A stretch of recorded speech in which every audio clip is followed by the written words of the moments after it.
Don't blame Nicolas Jackson. Chelsea's ridiculous squad building has left Enzo Maresca as a reluctant babysitter. The young Blues need help from the men in suits. The Senegal striker's red card against Newcastle kickstarted a pile-on, but he is not the only guilty party in the chaos of the BlueCo regime.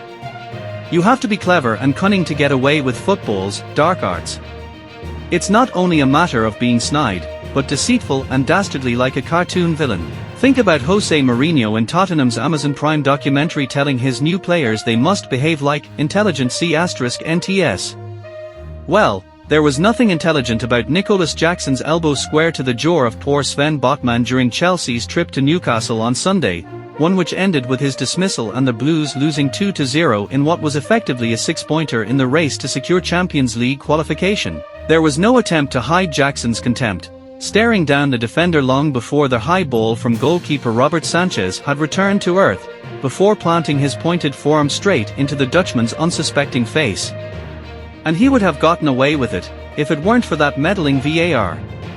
The knives were quickly out for Jackson, which was a fair reaction and reflection having acted so daftly rather than deftly in Chelsea's biggest game of the season so far. Defeat at St James Park has left them just about in the Premier League's top 5, only leading 6th place Aston Villa on goal difference with 2 matches remaining.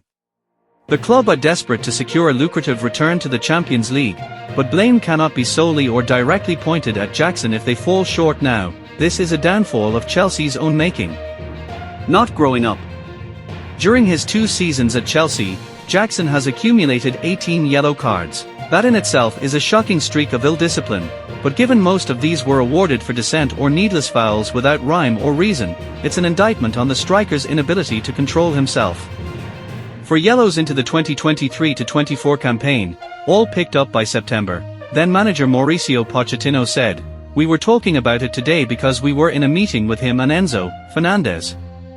I told him for a striker to get for yellow cards only for protesting or talking to the referee, it's so easy, so cheap, getting yellow cards like that. Sometimes you need to get a yellow card in different actions, but not because of that. If it keeps happening and he gets suspended, he is going to put the team in a very difficult situation. He needs to be clever and not to protest to the referees in this way, but he understood."